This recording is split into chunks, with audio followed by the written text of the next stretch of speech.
Thanks everyone for joining us. I know some of you are still gonna be joining us in a minute or two. So we have got three great speakers here. So welcome to the square window and the second track, basically for the second window.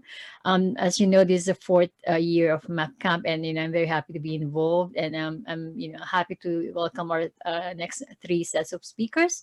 And without further ado, I think I'm going to pass it on to Mark now to get started with his talk. And after his talk, we will have a discussion, between the speakers. And if you have questions, please make sure you type them in, and we can, get them replied to after Mark's talk. Thank you. Over to you, Mark. Hi. Better share my screen then. One techie thing to get right. Hope you can see my screen. So I'm going to talk a little bit about making sense using maps and social practice theory. Why would you want to map meaning? So first of all, we're at a map camp. So we want to talk about maps. Simon threw us the meaning topic, and so I'm trying to explore that. We're going to see a little bit how maps can help us understand meaning. It's especially important, so if we're accepting that a wordly map is a tool to express and plan or discuss strategy options, when Chris McDermott and I started to look into, so how do we actually then inform what we need to learn in order to execute the strategy, we found there was something missing in Simon's articulation, and this is where social practice theory came in and was helpful for us. And that has relevance to meaning, which I will explain in a moment. So if we look at a wordly map, the meaning is the user need. It's relatively clear. Even the components of a map have some meaning that we can express, but we can only express the meaning of components in regard to the user need. If we want to understand things for themselves, we could drive into them, say, look at each component, say what's the meaning of the component, and then look how the wordly map for that component looks like. So easy peasy, mapping meaning. Are we done? Not quite. So famous quote in complexity circles that at least I'm moving in comes from Alicia Correro. Meaning exists in the interaction of things, not the things themselves. So we need to understand how things interact. Again, if we look at a wordly map, oops, we have nice little arrows, lines to connect things. Explains perfectly well how things interact. Is that all there is? So why do we need social practice theory?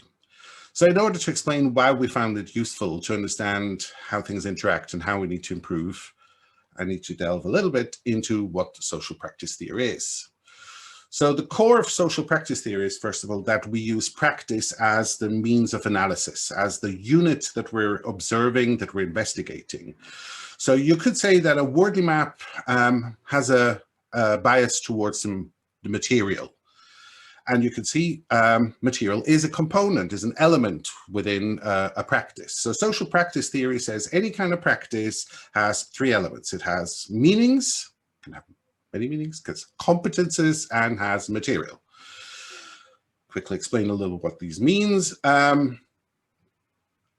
Social practice theory comes from Elizabeth Shove, who's a professor at the University of Lancaster. It's an articulation of practice theory, which is a bigger field with many other proponents. But she uses these three, and she's very specific. When she talks about material, she means things that really materialize in some shape or form. But you see, I've put process there. So you can't touch a process, but we still believe a process, especially if it's not one you just made up for yourself, but it's actually a process that many people have exercised collaboratively over time. It has materiality. So competences are all the things that that you bring to the game when you're doing a practice. It's your abilities, your skills, your know-how, maybe your understanding of a dictionary, of categorization systems, etc. Your familiarity with that, your competence in applying them. And the meaning is simply the why. Why are we doing this? Why are we doing these practices? So as I said, we came to social practice here because we wanted to understand what do we need to explore, and especially what do we need to improve in order to execute a strategy. So I'm going to explain a little bit quickly social practice theory a bit more, and I'm using the example of ironing. This is due to Chris Matz throwing us a challenge on Twitter just when lockdown happened. He and some other people did a few videos on agile ironing, and then they prompted us to say, can you explain social practice theory with ironing? So what you're seeing here is basically a way how practices integrate into what we call a capability. So the techie term that social practice theory is using is it's complex, or it's a nexus or a site, depending on. These terms were a bit too complicated when we tried to explain them to people in the terms of, in the context of trying to get them to maturity map. Wording map practices, they were too confusing. So we call this now a capability. So the capability I'm illustrating here is that I have an iron shirt. And the why of the iron shirt, so practices integrate to a bigger meaning. The why I want to have an iron shirt is to adhere to social norms. Maybe we should have worn an iron shirt today, but we're so much in lockdown, so where are iron shirts? We don't do that anymore. Although I see Julius might. So you see there are several practices that I have to perform in order to have an iron shirt. I have to be able to clean a shirt. I have to dry it, and then I have to iron it. I also need to store it, maybe, etc. So I have to set up the iron. There's various things that I have to perform, that I have to enact before I have a clean iron shirt. Practices also evolve over time. And here's a little bit of history of ironing. So the first sort of evidence that people cared to have their clothes smoothened can be seen from, so we have artifacts from the Vikings, about 9th century. And what we're seeing is that I have a slab, can be some kind of stone, or it could also be made of wood, and some heavy implement. You can see this here, if you can see my cursor, this green stone here, heavy implement, and essentially you would just rub the stone repeatedly over the fabric to get all the wrinkles out. The meaning is smoothing clothes. The material is the slab of the stone. The competence is knowing how to apply the pressure so that you really actually get the wrinkles out, not that you create more wrinkles. I tried this a little bit just with a stone in the slab and just some textile, just see how does it actually go. You wash something, you hang it up, and then you probably not with modern textiles, but at the time they had more hides and stuff, so this crude method actually probably had some kind of effect. But the real ironing starts about 9th century in China. And so you see this here in a little picture. You have two people and they stretch a fabric of cloth between each other, and one person has to be multi-skilled, stretch with one hand, use an iron ball which is attached to a long handle, and it's moved along the fabric. And by that, they get the wrinkles out. Now, the Chinese, as you might know, also were the leading inventors at the time in fabric. So they started to have more sophisticated fabric than we had. The little picture shows you the whole complex of the practice. You see there is there's a stack of the clothes that need to be ironed in a bundle in a basket. Next to it, you see the smoothened clothes. You see they have a little bowl of water. There's a stand for the iron, or what they used as an iron, etc. So there are already several materials, several skills, competences, various meanings, etc., that need to be integrated. It's a collaborative practice at this point. Probably what you want is a neat pile of clothes, probably better for storage, maybe transportation. Could also have an effect on the longevity of the textile. Now, the interesting thing is that the Chinese had these bowls, so the implement they used for ironing on sticks, they had that for 300 years before. So we find these before, but it takes 300 years until this material gets used to smoothen clothes.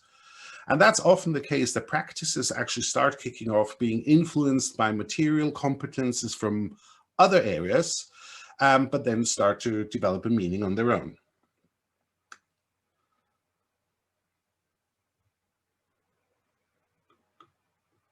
So I'm going to skip a little bit just because I saw the time. So over time, ironing gets more and more sophisticated. So for example, you see this French guy at the top with that collar.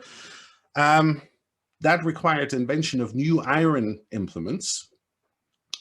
You might recognize this iron implement then was accepted, as the complexity people would say, into a practice for hair.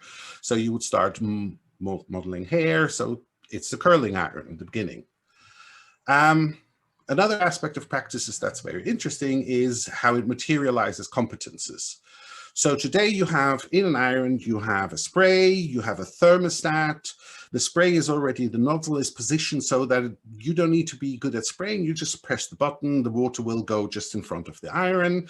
And the thermostat materializes the competence of knowing how hot the iron has to be in order to be appropriate for the textile that you're trying to smoothen. So you don't need to be good at understanding the heat. The material already does it for you with the thermostat on the iron. So these are some interesting aspects of how ironing integrates, or how social practice theory, sorry, integrates the three elements. And now I pressed the wrong button.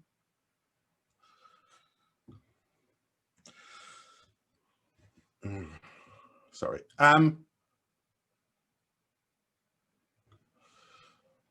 Am I still sharing? Oh no, I have stopped sharing, so I need to share again. Apologies. So now I'm jumping into how we use this actually in our day-to-day work as coaches and supporting people. So what you're seeing here is a team that wants to become better at deploying software into production. And what I'm showing here is 4 capabilities. Yeah, so you need to have deployment automation, you have to have continuous integration, you have to have trunk-based development, and version control. In this particular team, trunk-based development is a new practice. They just started introducing this.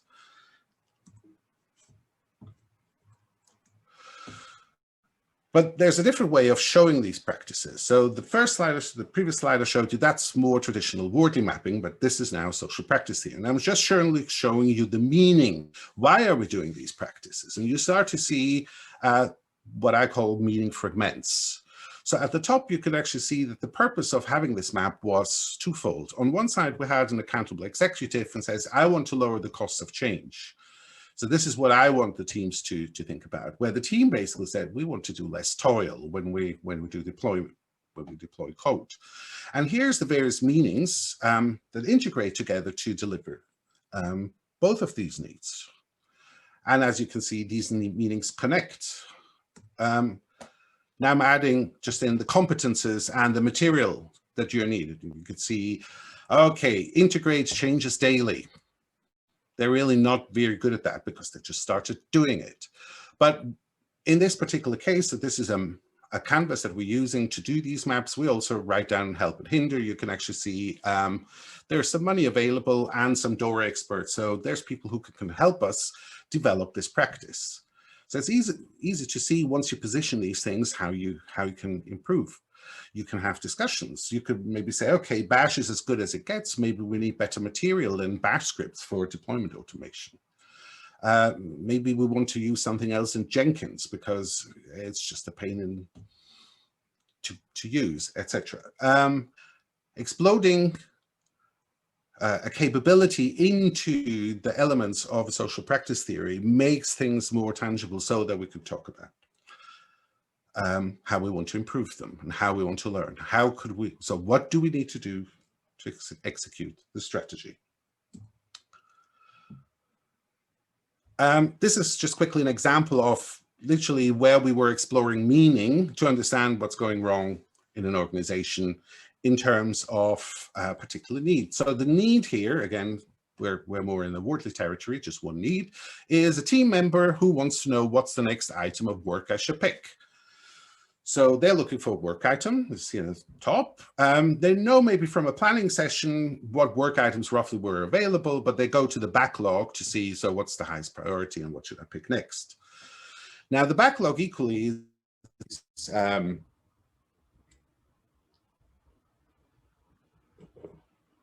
just said I lost my microphone. Can you still hear me? Can you not? We can hear you. Okay, I just had a blip. The backlog is equally informed by the product roadmap. The product roadmap is informed by user research, and something that this organization just was starting to do is OKRs. But they actually had real problems with OKRs. One of the core problems that they encountered was that they couldn't get any real performance data from the organization. So actually key results, which is a core feature of OKRs to get right, were actually not informing, they didn't help them really see whether they achieved their objectives. So not because they used performance data that didn't really connect to the outcomes. So we understood from having mapped these things and had the discussions what the meaning of OKRs was, but they couldn't have results. So we looked for another way. How could they get information on whether they achieved their objectives? And so we introduced the method of doing a back brief. So the idea of a back brief is initially you get a brief. Your accountable executive or your product owner or manager or senior stakeholder, whatever, comes to you and say, I need from you. They give you a brief. And the idea of the back brief is that you go back to that person once you have time to digest and come up with a plan. Here's what we intend to do. And you keep back briefing, here's what's actually happening, so that they can constantly say, are you really doing what I wanted you to do? And is it really going to happen? And so by introducing back briefs, we were able to improve the feedback. And so they also were able to get more value from their OKRs. And I'm going to stop here. So this is a little bit how we're using social practice theory, how meanings matter in the context of mapping. Great. Thanks for that, Mark. So we're going to get on with the 15-minute conversation between the speakers, myself. I'm going to ask the first question to Mark. So Mark, how does social practice theory connect to complexity?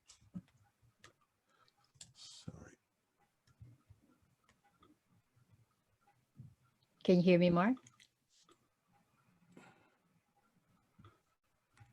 Sorry, I couldn't hear you. Oh, still can't hear you. Can anyone hear me? I can hear you now. Okay. Sorry. Oh, perfect. Okay. So yeah, how does social practice theory connect to complexity? So because Wordly Map have a bias to material, what we found is that they're sort of trying to reduce things into, so you start looking at components, it breaks it down. But in complexity, what you need to do is you need to understand the whole. So how do things come together and how do they interact to create the whole? Yes. And we found, so social practice theory as a lens from the beginning forces you to look at the whole. You look at the practice and you only try to understand the aspects, the element of a practice in order to understand how you can improve the practice.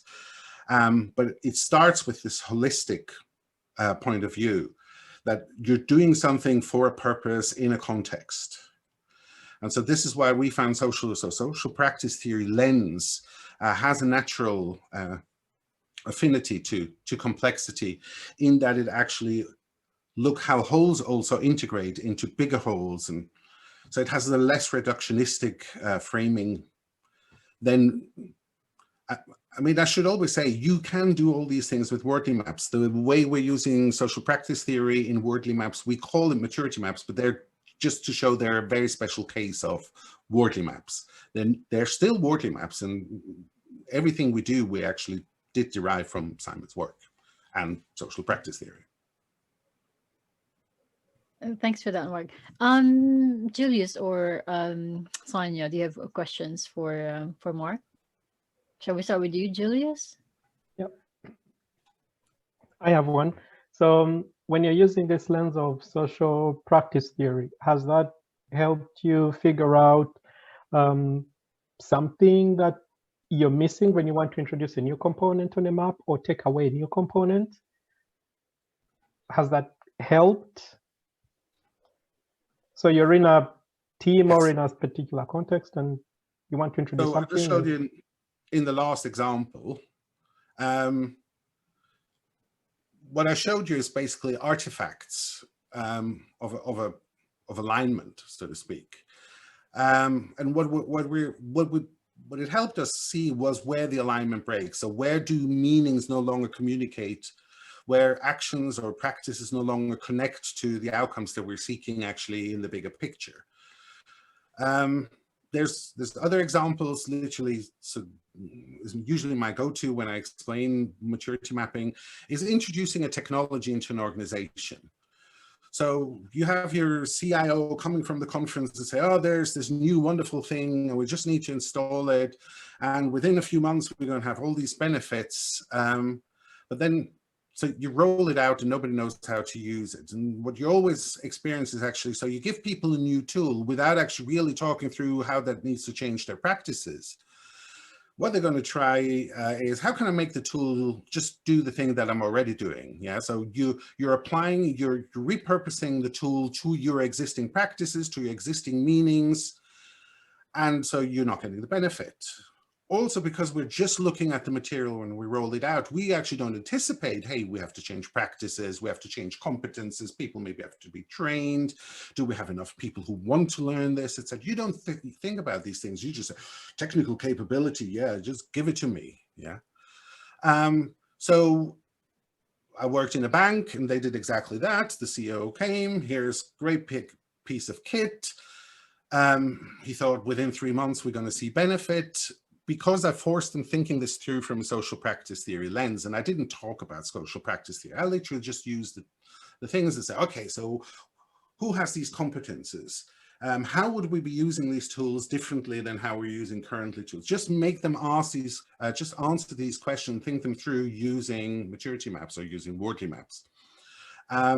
Provoke the kind of discussion where actually in the end, the product team came up with a far better solution than buying this new tool. So the desire of the CIO was actually to reduce cost of change. And that's why I thought this tool would be fantastic. It would make change easier and cheaper and blah, blah, blah. But once we started digging in and thinking it through the lens of social practice theory, it became clear that that tool was not suitable for the tech stack and the competences we have. But now that we opened up the discussion and understand the meaning that the CIO was after, actually the team could come up with proposals that were much better, cheaper, etc. So we saved a few millions in license fees and equally had a more motivated product team because they were part of the discussion. Now I can't hear anything. We have a question from the audience before we move on to maybe a question from Sonia. I'm going to try and publish this question. Let me know if you can see it. You can. Okay. So the question is this from Sam Smith, Peter Smith. I'm relatively new to Wordly mapping and have been using it to map people, process, and systems. It sounds like social practice theory may help. What would be the practical next steps for me to include this in my approach? So I don't know how we're still trying to figure out. So maturity mapping is the brainchild of Chris McDermott, but we're working as a team with also a few other people trying to develop this. And we're still actually trying to figure out an easy way to get people started on this. So far, we usually spend a lot of time explaining the theory, and then there's a few people who pick up and then we're really surprised what they're doing with it. So the easiest way for you to do that is talk to me initially. And we're working on something we call a recipe, which will come with lots of caveat because we're in complexity and recipes have to be used carefully, but we are trying to find a way to get you started. Short of that, there is a talk I gave in MapCamp Germany. I'm sure you can find this, or ask me on Twitter or something, I'll show where I explain a little bit more what I just explained. But equally, there are several people who just picked up the theory from us and start doing their own thing, looking at how you're doing work through the lenses of meaning, material, and competence. So you could do this with yourself. Just start looking at your component map and then start investigate. So who are the people who are around this component? What competences do they have? What are their motivations, for example, as a matter of meaning? It's a lens which Chris and I found instantly useful, even before we started to understand all the theory of social practice theory. But then, yes, there's lots of practice theory to delve into and learn from. Mark, actually, we forgot to ask you to introduce yourself earlier. I think someone from the audience was asking if speakers can introduce themselves briefly. Do you want to just do that before Sonja's question? So I'm Marc Burgauer. I'm originally Swiss, moved to Scotland just before turn of the century. I've been here. I work as an agile coach. I have a background as a biologist. Also have spent 8 years of my life as a performance artist, earning my living. So a bit of a curious background, maybe. I'm currently working for a civil service organization, but spent 4 years in banks before. I think that's enough. Very interesting. Thank you for that. Sonja, do you have a question for Mark? Yeah, I think something that I'm curious about, Mark, and maybe linking back also to, just the topic of this conversation is when you're talking about mapping maturity, and then also in this context of social practice theory, what do you mean by maturity? Like, what are you actually mapping? Thank you. I should actually say that. Very good question. So the reason we call it maturity mapping is sort of a little trick. So we looked at maturity models, and one of the core problems with maturity models, any kind of model, whether it's good or bad, doesn't actually matter, is that, so this is what I call decontextualized experience. And whether you can apply and get value from using a maturity model comes really down to your ability to recontextualize the model in your environment, in your context. So the model doesn't tell you how to do that. So what we found, having learned quite a lot of these models, maturity models, is actually the ability to contextualize or recontextualize is almost more important than how deeply do you know the model, how well do you understand the model. But organizations always want to have maturity models and say, we want to measure you by how mature you are. And in effect, this is a nonsense, because whether you're mature or not can only be answered by the people who are doing the doing in the context. Their experience has to inform whether they're mature. How much friction are they experiencing? How much of the feedback that they're getting is confirming their approach or disconfirming their approach? These are real means of maturity. And so we call them maturity maps. So essentially you will roll your own maturity model. So you can take an existing one, contextualize it, but you have to contextualize for your context. And that's why on our map, it often says good in our context, best in our context. Yeah, this is not context free. This can't be taken away. Even another team in the same organization has a slightly different context, and hence same practice. You might observe the same practice, but theirs results in friction, while yours not, because yours is really adapted to your environment, while they might just have copied you, yeah, and not recontextualize it for the changes in their environment. So the trick is that we want to allow you to give you a model so create your own maturity model and develop your own maturity model and start understanding your maturity in your context, also so you have a conversational tool. If, for example, HR comes and say, oh, here's a team effectiveness model, and you now need to adhere to these criteria. So that's why we call it maturity mapping. Okay, thank you for that question, Sonja, and thank you, Mark, for that interesting reply. We're actually out of time for the discussion, so we're going to move on to the next speaker, who is Julius. Julius will quickly introduce himself, obviously for the benefit of, for our audience. So Julius, over to you, and we'll have you back, Sonja and Mark, after Julius's talk.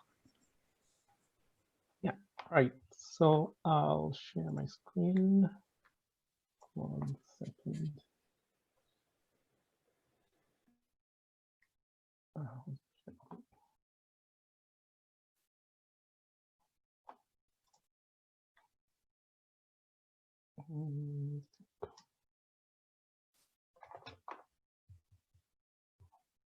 So while I'm figuring out where my screen is, so I work as a technology architect at Accenture, having started there 10 years ago as a software engineer.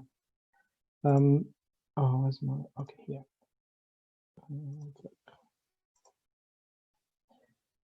Okay, can you see my screen? All right. So my role varies from building software to actually designing and building these technical architectures. So right now I'm in the payment industry. And before that, I was working in retail, public services, and parcel delivery. So I moved to Germany about 5 years ago, and I'm a big fan of word maps and everything in details. So going on to the talk, when Simon first gave us this title, I was like, what does that title mean? It could have several meanings, and that was the exciting part. So if, okay, let me just, okay. Then I'll just say, this is what we'll be exploring, meaning as a term. It has different terms. And then we'll look at the CIN model. Found that as a shortcut to think about our needs, my needs, your needs, everyone's needs. They fall into this bucket. It's a nice heuristic to have. Then we'll talk about agency and how it relates to the CIN model and the meaning #1 that we'll be discussing. And then we'll talk about a little bit social practice theory and the different, the meaning 3 and 4 and how it comes out of this social practice theory. So meaning as a term, meaning has lots of definitions. These are the ones that I think are important for this discussion. One of them is that of importance and worth. Is if I do something that's important, then that something is meaningful to me. The other meaning is that of definition. So I may not know what the worth or the importance of the word, I don't know, receivables, but I want to know how it's defined. What does that mean? So that's another meaning of meaning. Then there is using meaning to refer to interpretation. So we know what success means in terms of definition, but if I'm operating in, let's say, stage 1 of evolution versus stage 4, how do I interpret the same word, the same definition in this context? So that starts to become interesting, at least for me, because then the context starts to play a role. And then the last part of using meaning, it refers to associations, what we've been seeing in social practice theory. So yes, I'll just talk about 1 and 4. Before we talk about #4, we can look at the CIN model, and it's an abbreviation that stands for our sense of control, identity, and novelty. These are the underlying needs that we have. It's on that changingminds.org website. So the sense of control tells us the sense of control tells us we are safe, we can bend the environment to our purposes, and we always feel that need of control. And then identity, it's how do we relate to other people? And then novelty is, are we learning? Are we improving? Are we evolving? We have this need. So it's a nice bucket where all our needs can be derived from these 3, and also we can trace them back to these 3. And then if we can meet those needs, then we have meaning #1, which is it's something important. It's something worthwhile for us. So so I put that on a value chain. And the important part is that we believe that we have these needs. So, so this is us here. We have these two needs, key needs and evolutionary needs. I'll not go into these needs very much. This is finding a partner, having children, etc. And then our key needs are these three that we were talking about. So everything on this side of the map is more evolved than this one, in the sense of even children have this sense of identity. Who are they in relation to other people? Then we have the sense of control and sense of novelty. So if we go down this part, what do we need for our identity? We need to belong. We have that sense of belonging. I want to belong to the group. And then another aspect is we want to be esteemed or highly esteemed. To belong, we need to conform to the group to a certain extent, and also to appear rational. And then for esteem, we need to be winning and not failing. Again, it depends on how you interpret meaning, but usually if we're just not good at anything we do, then our self-esteem is not going to be that great. Then to appear rational and to conform, we need to be able to explain. For that, we need to be able to understand ourselves, the environment, and the context we're in. So that gives us this sense of identity. The sense of control relies on us having certainty and then also being able to understand. For certainty, it requires these four needs underneath. Completion. So we want something to be finished. So TV series usually don't finish. You just wait for the next episode because we always want this feeling. Then winning, we've already covered. We need the ability to predict. Okay, maybe prediction is so far out, but maybe anticipate something. That also makes us more certain. And also to predict, we need the consistency, and we have this need also to understand. So all of this gives us this sense of control. And then for novelty, we want to avoid boredom and satisfy our curiosity. And for that, we need achievable challenges. So that's how the CIN model would look like. And then another thing to note is that we are part of different communities at any one time. So at home, there is one community. At work, the widely mapping community as well. So we always look for these in the communities we're in. And then it gives us a sense of worth, a sense of importance.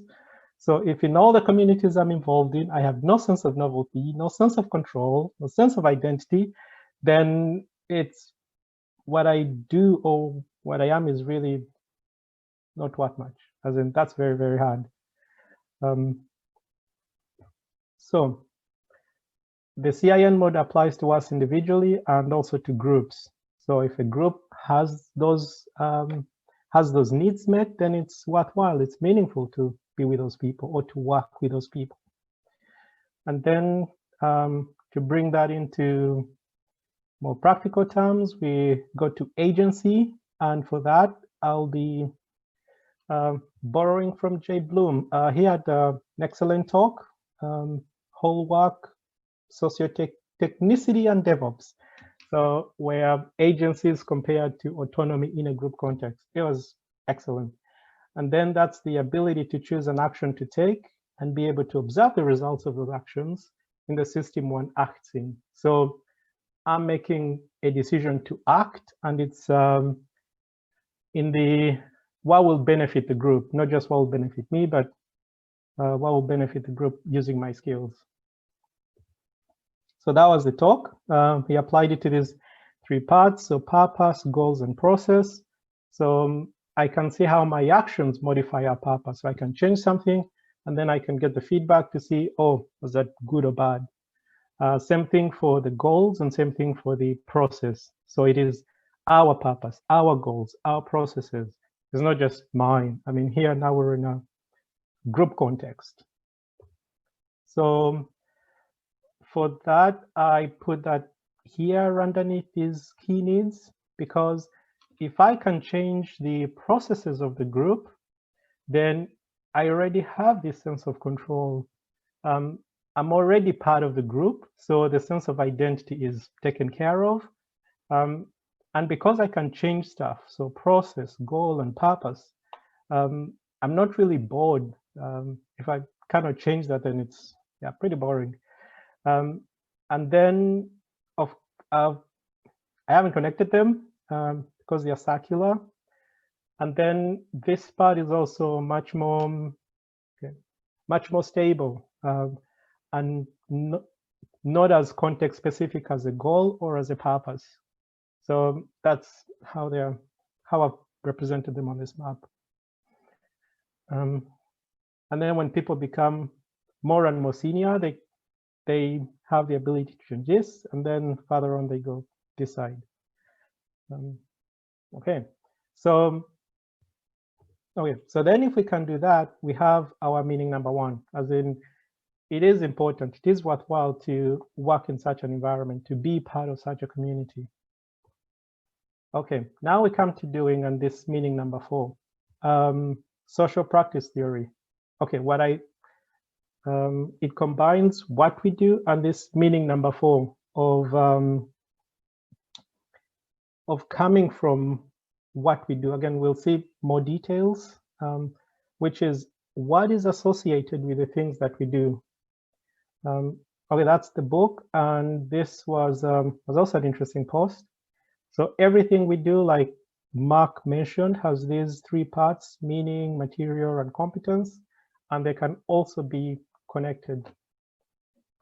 So one example from the book was about driving cars in the 1900s. So the authors quote Kevin Bogg, who talked about who quoted an enthusiast, a person who likes driving cars in the 1900s. And for that, so to drive, you had to be a very good mechanic. You had to carry baling wire, a ball of twine. These were your standard motoring accessories. Then you had wrenches and pliers and chisels. And so, so the competence was very high. Driving and repairing go together. The material, that was new, these engines.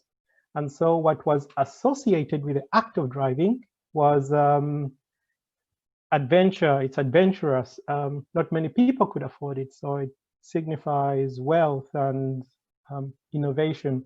So the meaning of actually what we do comes out of these of the competence required and the material required. I mean, that for me was an aha moment, if I would express it like that. So then when we come to, so I'm an architect and we do architecture assessments, and we always ask how an area is perceived. So it could be, I don't know, the real-time architecture of a system. How is that perceived by the people who work there and by the people who consume these things? So if I go back one more and say, right now, the meaning of driving is not associated with these things, at least in the day-to-day driving. So meaning changes, competence changes, and material changes. So we'll see later why that's important, as in we can influence that. And then, then the next questions we ask are usually related to material and competence. What are the components being used? Who has the skills? And then say, okay, do we need to train? Do we need to train our team? What skills do we need to pick up? Or do we just leave it? So if we know how our area is perceived, then we can maintain it and we can also change it. So I know Corey Foy did a series related to this book, obviously awesome, how to position your product. And it's a way of combining Wordly maps and this product positioning framework, which I found also quite good, as in how do I change the perceptions of the thing I'm doing? How to maintain it? And then, there are more examples out there, but the key part of meaning number 4 is association. How do we, what's associated with the things that we do? then in order to maintain and change it, we have agency. And yeah, if we don't have that, then we need to first put agency in place. And then what the maps help us to understand and to decide these trade-offs. So yeah, again, it's a value chain. It's not a map. There is no state of evolution. But if we combine all this, then we have a lens of looking at all these different components that we need to give meaning to our lives, to the group itself. So the other thing a Wordly map has, okay, it's not only activities, but practices, knowledge, and I forget the other one. So I see social practice theory more on the practice side. How do we talk about practices? How do we see them evolve? How can we change the meaning associated with the things that we do? So, and what are some of the things we can do to, I wouldn't say de-risk, if that's a word, such things. So yeah, that was about it. And to recap, okay, we went through the different meanings, looked at the CIN model, agency, doing some social practice theory, and Wordly maps for understanding. So that gives us meaning 1 and meaning 4. So that's it. Thank you. Thank you for that, Julius. Okay. Right. Before I ask Sonja and Mark to maybe ask your questions, we've got a few questions here. First question, Mark, is why focus on meaning number 1 and number 4? So maybe you can just recap what those are. Yeah, meaning number 1 was something of importance, something of worth, something of impact. If we don't have that, then it's very hard to, for example, get through the day. And then meaning number 4 is it comes out of the things that we do, and it's also easier to map and easier to influence. The way an area is perceived, it's related to these meanings that come up in social practice theory. So it's an excellent lens to use. Okay, got another question here. In CIN model, sense of novelty is not connected in any way to sense of control and identity. Did that surprise you? Not exactly. So there are, okay, where's the map? So they are connected, but implicitly. And what do I mean? So the sense of novelty requires you to already have this sense of control. So if I cannot predict, for example, where my dinner is going to come from, I'm not going to be spending a lot of time on these novelty activities. And then that also provides a way of, okay, if I want someone to be more innovative, if I can phrase it like that, or a group of people, then I have to take care of their sense of control, as in they need to, I don't know, they need to have dinner every night, for example. They need to not have to worry about that. Then they can worry about innovating. I can phrase it like that. Okay, we have some more questions from the audience, but we'll get back to that. I'm wondering if Mark or Sonja has questions for Julius. Mark or? Okay, so you're mapping purpose and agency. Looks like are the positions fixed, or if can they evolve? And if they can evolve, how do you know that they evolve? So how do you observe that? Interesting question. So it was, at the moment, it's a value chain. There is no evolution for now. What I do know is that in teams of where I work, in some teams, there is no kind of agency at all. You cannot change a process. You cannot change the goals to achieve a certain purpose. So that would be in the more on the left side of the map, if I can phrase it like that. It's not so stable. It's something new. It's something emerging within the team. So, and then if you're very good at it, then you just take it as a given, as in my team can already if the process doesn't work, then they can change it. As in, okay, that's one of the selling points of Agile, so to speak. It it gives you these retrospectives after a delivery. You can say, okay, what went right, what went wrong, what can we change? Then there is already agency there. Okay, thanks for that, Julius, and thanks for the question, Mark. Sonja, do you have a question for Julius?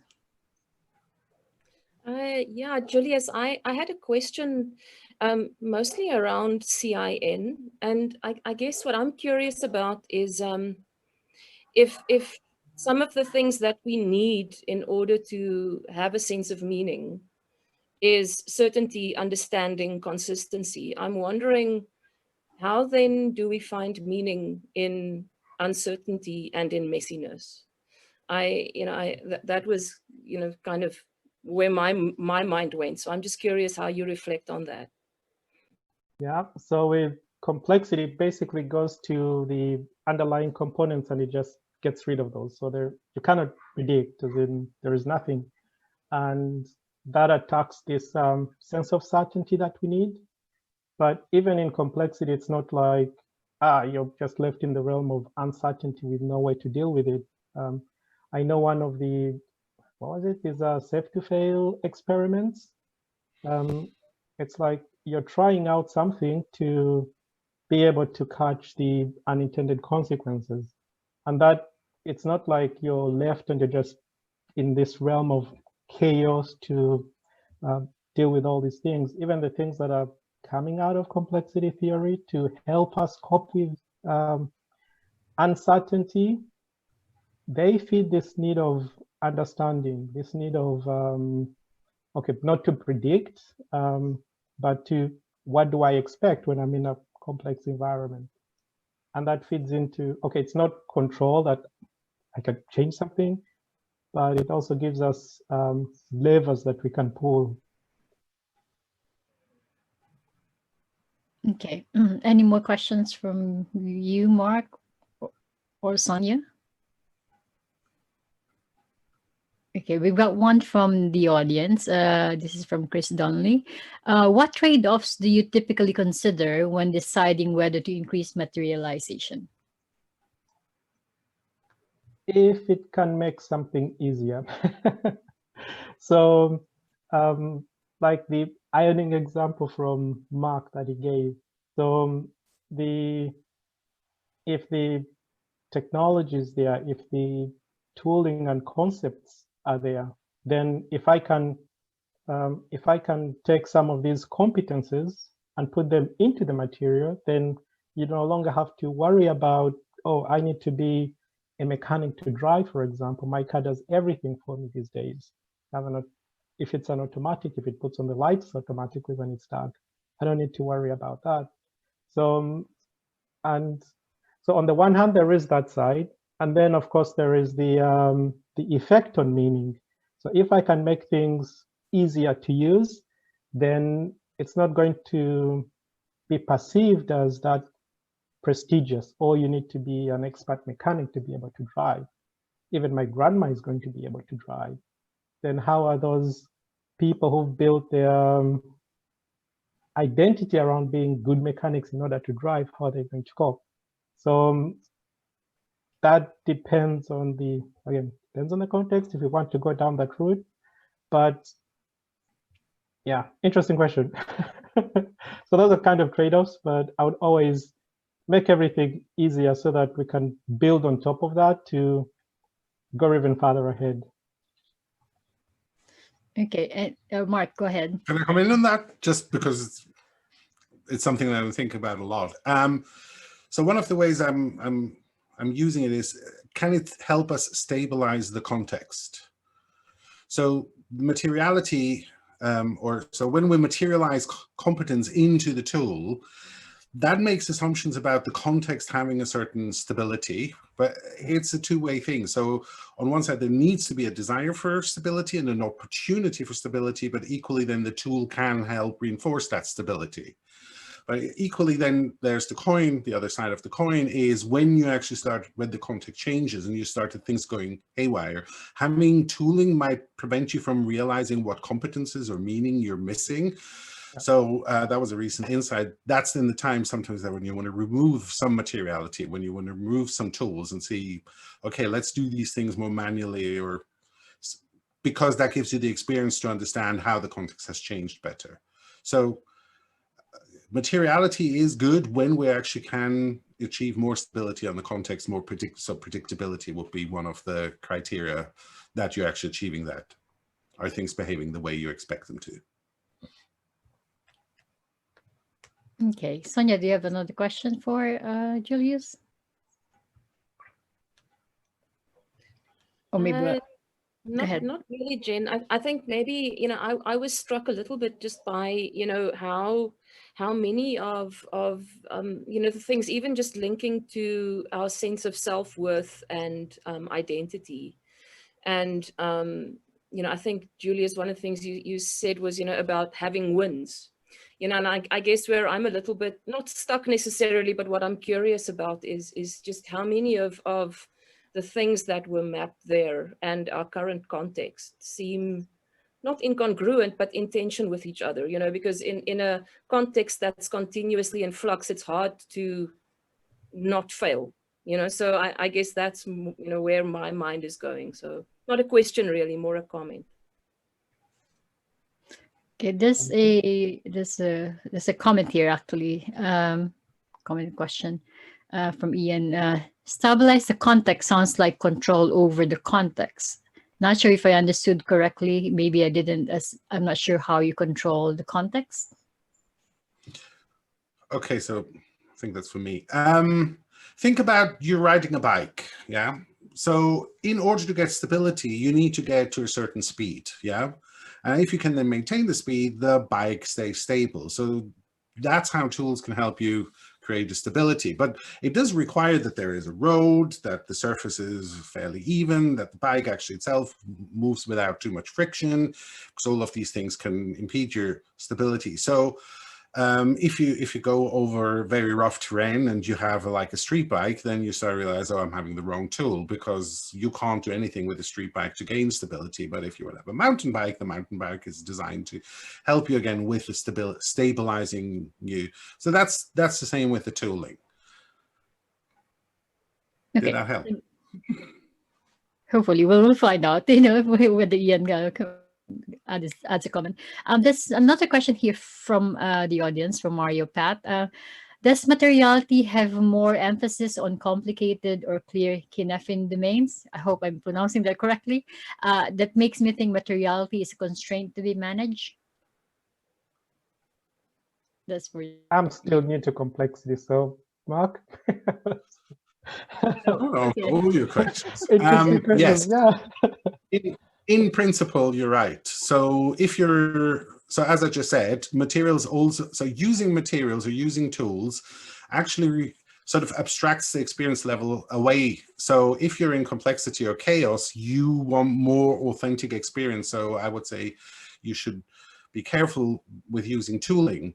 You want to maximize your experience of what's happening so that you can learn. So yeah, I would agree that there are a constraint to be managed and hence is more complicated, or if you can make it a clear domain issue. Very good remark, Mario, by the way. Great. I'm actually glad that some of our audience are answering some of their co-audience's questions as well. So that's good. I think we're out of time for the discussions. We're going to move on to our next speaker. Last but not the least is Sonja, who's going to introduce herself quickly. And again, we're going to have another, discussion after her talk. So over to you, Sonja. Thank you, Jen. I'm going to start sharing my screen so long, just so that you can see if everything is working. Just tell me if you can't see the screen. Yeah, so a little bit about me. Sonja Blignaut, based in South Africa. Maybe right up front, I am not really a Wardley mapping expert. I think the best way to describe me there is a very, very newbie. But I I'm very interested in complexity. So I've been working in the field of complexity for around 18 years. I look after the commercial side of Cognitive Edge, and then I also have a consultancy here in South Africa called More Beyond. So that's a little bit about me. And maybe another interesting tidbit, I studied meteorology, so I come from the natural sciences. So that's more or less the, I guess, the perspective that I'll be speaking from. And so I think my talk will be a little bit different to what you guys have seen so far, but I think where I want to start is I was really intrigued by the wonderful ambiguity of this title that Simon gave us. And it got me to reflect on this idea of meaning. And the first that I just realized is just what a complicated or actually complex term meaning is. So I try to see if I can construct a sentence using all of the, well, not all of them, but many of the various meanings. You know, so I've been meaning to ask, there's some kind of an intentionality there. Is it mean, which I think we all know what it means, to expect us to explore the meaning of meaning? And where is the meaning in that? You know, so I just thought it could be fun to just see if we can string all of this together. But what I just found fascinating is just in that one word, the complexity, and I think also the irony, because meaning in its most basic definition, I guess, means the definition of, and even that word is ambiguous. So this kind of, you know, got me thinking, how do we then make sense of meaning? And because I work, you know, so much with Cynefin, I thought, well, let's see what happens if we apply a sense-making framework to this idea of meaning.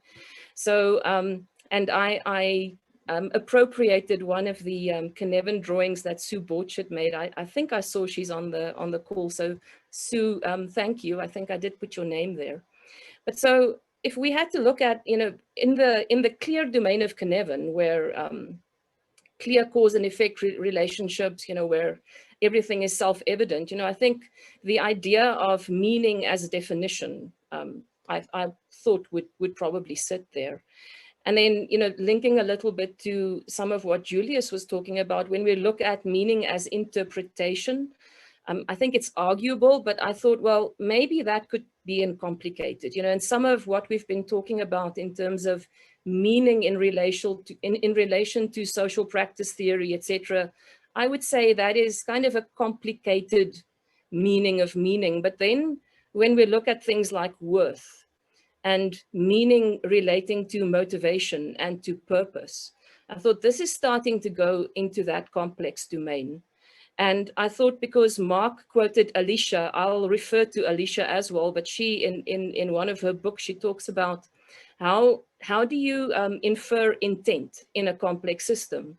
And so I thought, if I look at that, if it's late in a bar and I'm struggling to figure out if something is a wink or a blink, that might be slightly chaotic. So in the end, kind of where I ended up was maybe where meaning sit is sort of in the middle, in the central domain of Cynefin, where things are slightly confused, or in Dave's latest language, aphoretic. But I think, you know, this is a bit of a fun exercise, but I think what I'm trying to get across, and where my own thinking started going, is that meaning is a complex notion. And without context, meaning lacks meaning. If we don't understand the contextual constraints of the environment we're in, of the conversation we're in, I guess also, you know, the purpose, for example, of a map we are doing, then meaning becomes quite difficult to get a grasp on. And I think the other thing that I was really struck by is that mapping is done by humans. And maybe I can broaden this to say sense making is done by humans. And we hold a multitude of meanings that we are not completely aware of.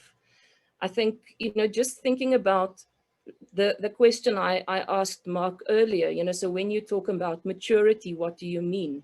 I think we can be in a conversation, with 3 or 4 people, and we would all have a different meaning to a particular word like maturity. And I guess, the other thing that's interesting is we don't only have different definitions or different interpretations of a particular word or a particular symbol. I think we also make different value judgments based on that. So the image that I have on screen here, I think, depending on,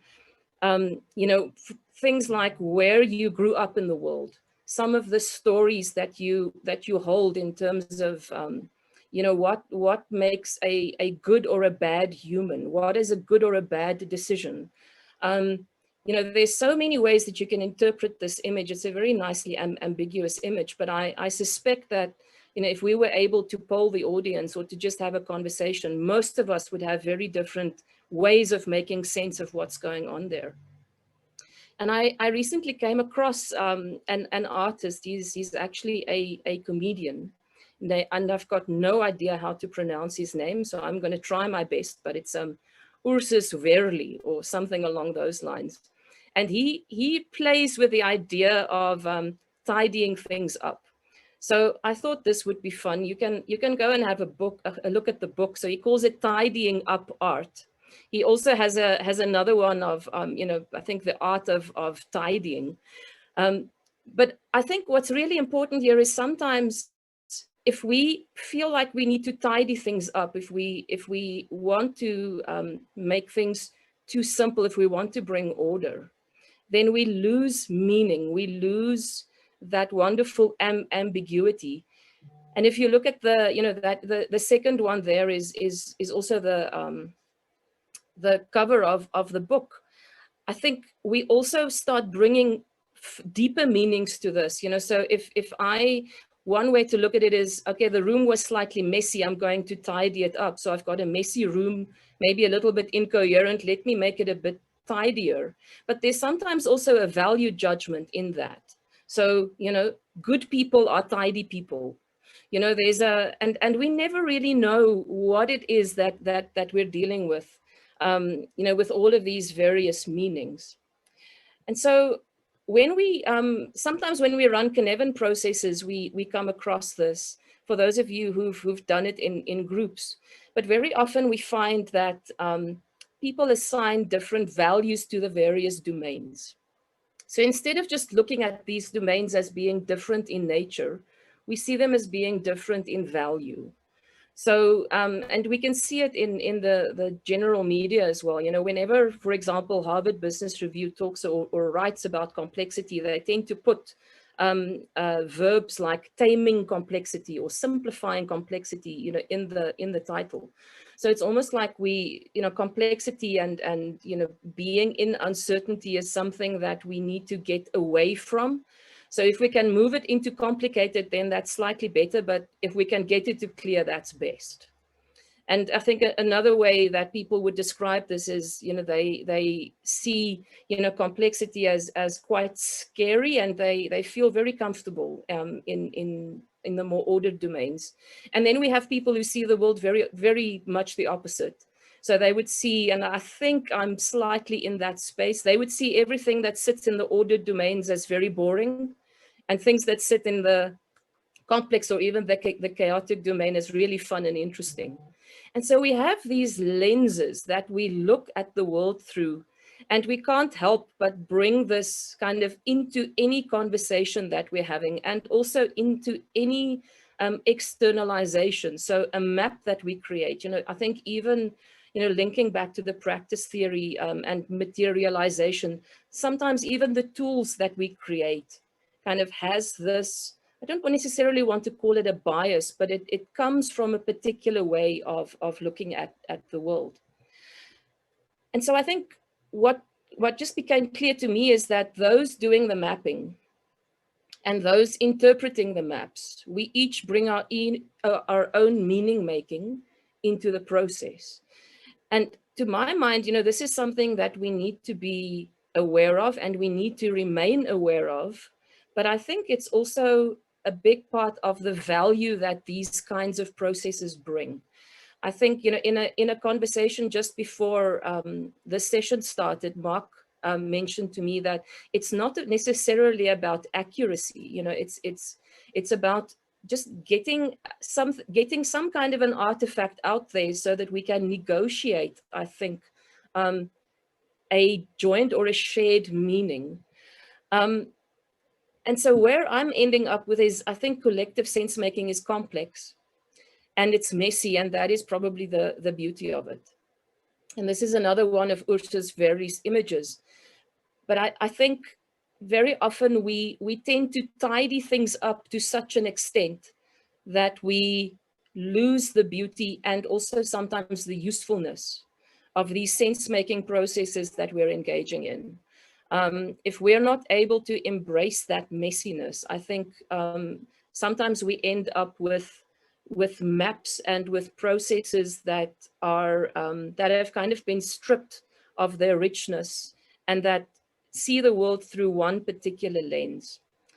And so where I just wanted to end with is so what do we then need to keep in mind? How do we embrace messiness? How do we engage with, you know, collective sense making and meaning making? And almost how do we meet humans where they are? Because I think sometimes we perceive human beings as being super rational people that engage with the world very cognitively. And we don't engage with the messiness of humanity. And so I came up with just a couple of words, and this is the final slide. I think what we can't lose sight of is that we're dealing with a world that is inherently complex. And that's not to say that we don't have complicated spaces, not to say that we don't have order, but I think we ignore complexity at our peril. And I think sometimes we fall into the trap of adopting the language, but not really changing our practices to acknowledge some of the complexity that we're in. I think the second is curiosity. So instead of judging and just immediately, you know, perceiving something as this makes me comfortable or this doesn't, or this is how I see the world and I'm not sure why you don't see it that same way. I think if we can engage with the world with more curiosity, it would be a better place. Context, I think we've already spoken about that. I think we need to understand that context is what gives meaning to meaning. If we try and make sense without understanding the constraints, the contextual constraints that we're in, I think we're in dangerous territory. And I think then the final word is coherence. And I think it was Julius who spoke of, or it might have been Marc, who used the word alignment. And I find this is a bit of a bandwagon that I'm drumming a lot. And I'm not anti-alignment. I think it's just trying to broaden the perspective that sometimes we don't necessarily want to be aligned. Sometimes it's aligned, you know, even to a bigger purpose. But mostly how I hear this in organizations is being aligned to a particular goal or a particular target or a particular strategy. I think sometimes if we're over-aligned, it strips us of the necessary diversity and some of our resilience in our systems. So how do we embrace coherence where we are not fragmenting, we are still moving in a similar direction, but we're allowing for some local autonomy. We are coherent, not necessarily aligned. And so how does coherence and alignment live together in our systems, the way that complicatedness and complexity kind of lives together in our systems? So that's it from me. I don't really have answers. I think I've got more questions than answers, but I think in complexity, that's probably a good place to be. So thank you. And I think I'm on my 15 minutes. So over to you, Jen. Thank you, Sonja. Thanks for that. I've got a first question for you, actually. What gets in the way in terms of embracing messiness? I have a favorite quote that I'll use to answer that. And now the name of the author escapes me. It'll come to me now. But person that said, we have outsourced our relationship with uncertainty to certainty merchants. I think we have for very long kind of bought into the idea that stability, uncertainty, and predictability is normal. And the moment things become unpredictable and uncertain, that's temporary and we'll go back to some form of stability. And that kind of thinking, I think, has made us privilege things that are certain and stable and not messy over uncertainty. And I think we need to recultivate our relationship with uncertainty. And along with that comes messiness. So that's what I think we've become a bit addicted to having certainty. That's my brief answer to that. Interesting. Oh, can you stop sharing your screen, Sonja? Yes. Thanks. That'd be great. Thank you very much. We've got one question here from the audience. Can you see uses of wordly maps given the level of abstraction and ambiguity of maps for innovation or recombination? I can, and I have to say I'm not a wordly map expert. I think one of the things that most of the people that I know who love maps, yes, Simone, thank you, Diego Espinosa. I felt really bad for not remembering whose quote it was, so thank you for putting it there. I think one of the biggest values of value of maps, and it's similar, I think, to some of the principles in Agile, when you start visualizing things. So when I put ideas, even if they are high abstraction ideas, down so that we can actually, when I externalize them and we can start having a conversation about them. I think that is where, to my mind, a lot of the real value lies, because then we can negotiate shared meaning. But I think we can also discover, if I put my innovation lens on, one of the things that Dave Snowden is starting to talk about is this idea of exaptive innovation or radical repurposing. And I think in that process of mapping, we can also discover some of the things that we know or that we have that we didn't realize we knew or that we've forgotten about. So I do think there is utility for mapping. I'm just not enough of an expert to really go more deeply into it, but I'm sure Marc and Julius might be able to answer it better than I can. Any input, Marc? Julius? Yeah, so innovation is a very interesting beast. I believe, so the innovative moments or the things that spur innovation, they come from experience. When you get to the map, that's when you try to contextualize your experience. So the map will not prompt you to innovate just standing in front of a map and drawing. But when you want to understand why something bugs you, discomfort, friction, tension, etc., then you can go in front of a map and contextualize it and so start putting things on. This is also interesting when you then keep maintaining the map. So you might go initially say, okay, this is what we think the environment looks like. Here are our options. Then you start acting in, you will discover things that aren't on the map. So maps are never done. Maps are incomplete. Maps are wrong. The important bit is how they provoke conversations, how they so in innovation, what you need to do is you need to bring the diversity together. So how do you facilitate these discussions with diverse views? Well, you put them in front of a map and you start, as Simon says, also how you have the advantage instead of actually challenging each other's stories and beliefs. What you're challenging is this the right position on the map?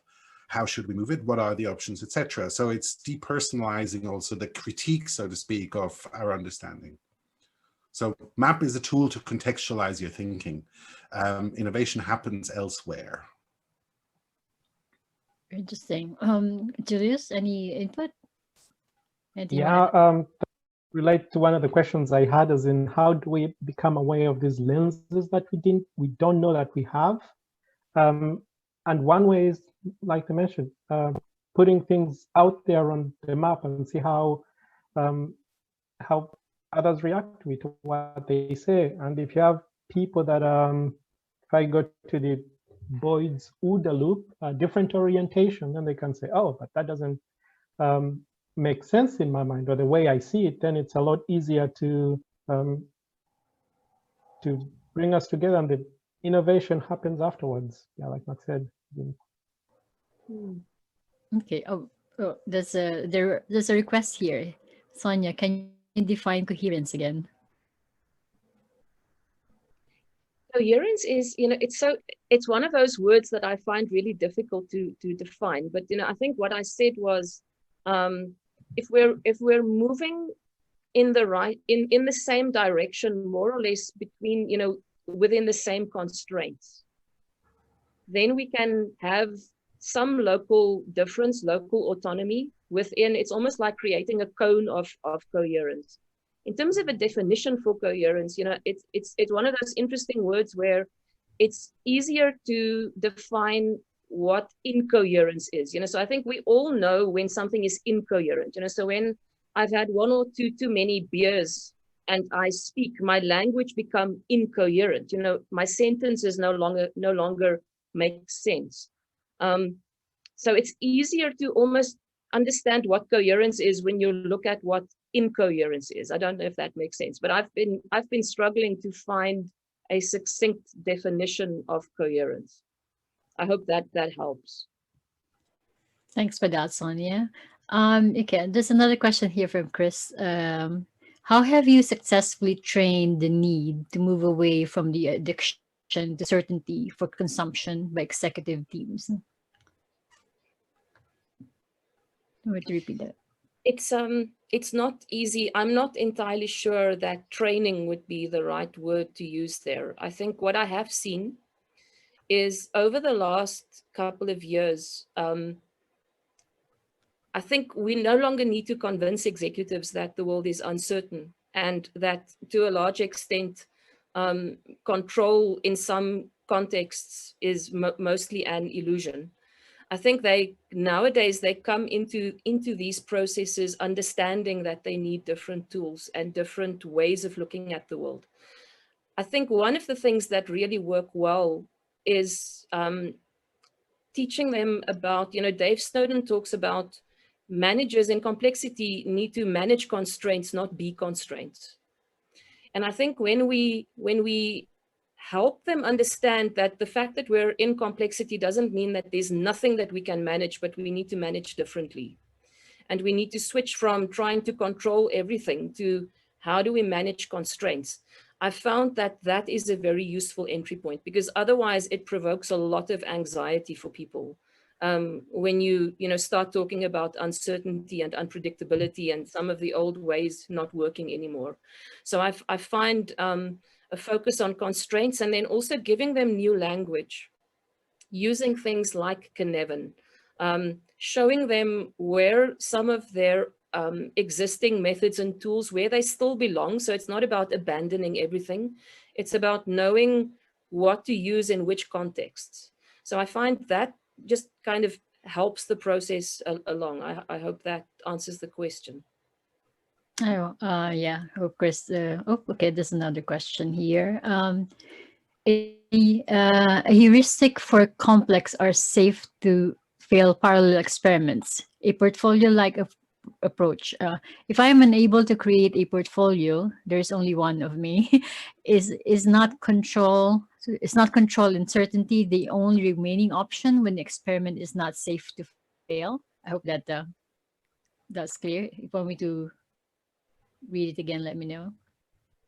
No, I can read it. I'm just thinking about it. Okay, perfect. I think that the key thing is if so we talk about a portfolio of parallel safe to fail experiments. One of the reasons for that is in complexity, consensus is very difficult because we have competing hypotheses and we've got evidence for those competing hypotheses. So that's one of the reasons why we say you need to run parallel experiments. For me, it's and now I know, well, thankfully, I don't think Dave is here, but I'm going to use a word he doesn't like. But for me, safe to fail is a bit of a mindset. If I try one experiment at a time, so I try something, see if it works, doesn't work, try something else. I'm almost back in a linear problem solution mindset. So I think the idea of things needing to be parallel, you know, we want to interact with the system, we want to try different things and see what works. So I think even if you're just one person, you can still adopt that way of thinking, that way of being, try multiple small different things, see what works. Not, you know, try testing out different solutions one at a time. I think that is the essence of it. So I don't think you need a team to run a portfolio of safe to fail experiments. And I think also if there is only one experiment to run, then I would question if you really are in complexity. So that's my reflection on the question. It's a good question. I just needed to read it twice. Yeah, that's why I asked you, because it's a long it's a long question. So okay, so we still have got like 4 minutes, so we have time for questions. So if anyone from the audience has questions, just type it in to the Q&A panel, on the Q&A panel. I was trying to see if there are other questions on the chat box. I can't see any questions from you, Julius or Mark, for Sonja. Or comments. Still thinking she answered most of them. Okay, so core problem that I have with executives, senior managers, and complexity is, you said nowadays people understand the world is complex. I agree that they talk like that, but as soon as they start thinking about their own area, that goes literally out of the window. And this is my hardest challenge when I work with people like that, is how do you get them to accept the complexity in their own area? How do you make them see that what they perceive as an area they understand well, so they think they're experts, so they look at it as a complicated domain? How do you get them to accept, no, you're in complexity and you don't know everything, and there are things you have to go and experience before you understand them? How do you get them to that point, just to be open to that? I don't think there's one good answer to that, Mark. I think it depends a lot on their context. You know, if I apply Cynefin to that, you know, one of the ways is taking them into that. Dave used to call it a shallow dive into chaos. But it's how do you put them in a context where everything that they thought they knew no longer applies, you know, and sometimes, I don't know if you're familiar, I think it's BBC, they have these television series like Back to the Floor and you know, Undercover Boss, those kinds of things. I think sometimes just giving them a reality check, because I feel sometimes some of these executives are so far removed from what's actually going on in their areas. Sometimes just exposing them to that starts bringing some of this realization. But, you know, I think we need to understand that we're dealing with kind of very deep-seated narratives. And also what I see with many executives is they've been in a world where having answers, being certain, not making mistakes, is what got them where they are today. That is what made them successful. So in a way, to move from there to saying, actually, I don't know, and I've got more questions than answers, and sometimes I'm going to be wrong, is difficult. So I think some of it is also working on the context, like how is success measured in this organization? What are some of the targets and the KPIs? How do they define good leadership? I think sometimes we need to work on those as well, not only on the individuals. Thanks, Sonja. I asked the audience to post any questions for any one of you. This one, I believe this is for you, Mark. Any favorite resources for diving into complexity? For any of you? My recommendation would be start watching conference talks from Dave Snowden, and don't stop at one. You will need to watch. So my recommendation is actually go look at historically, find 6-7 talks that he gave after each other, because he develops themes and how he talks about it. But how he develops themes and talks about it gives you insight into how to think in complexity. So just go and start watching talks until you sort of think, yeah, okay, now I heard it. But then you can go to his blogger. So Cynefin, Cognitive Edge, very good. It's full of resources, full of things to make you think. And if you can afford it, I have to say the 3-day, 4-day, so I think it's usually a 4-day, mine was a 3-day workshop course on sense making and complexity is probably the best money I ever spent on training. Sonja. Thank you for saying that, Mark. I couldn't do that without it sounding like marketing. But I just want to add one. I just want to add one is the books by Jennifer Garvey Berger. So she wrote two books, Simple Habits for Complex Times, and then there's a new one on leadership mind traps. I think, you know, for a different perspective on complexity, I think those are also pretty good to read as an entry level. Okay, we'll wrap this up with this last question from the audience. So relatedly, how do you bring awareness to the phenomenon of people using lenses in language but not practice, but believing they're using it in practice? Also, given that mindsets take a long time to shift and that mindset shifting is a competency in itself to develop, is this something worth focusing on?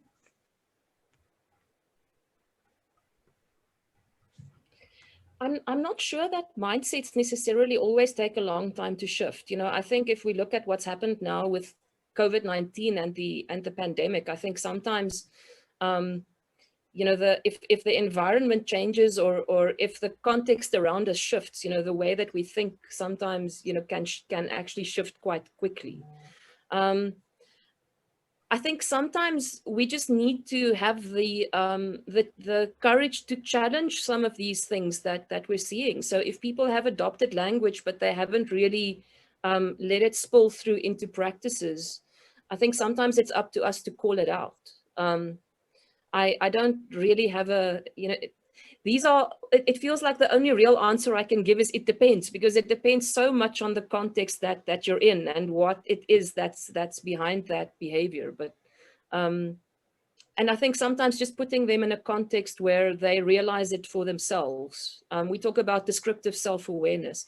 Can I take them through a process where they almost discover for themselves that what they're doing is incongruent?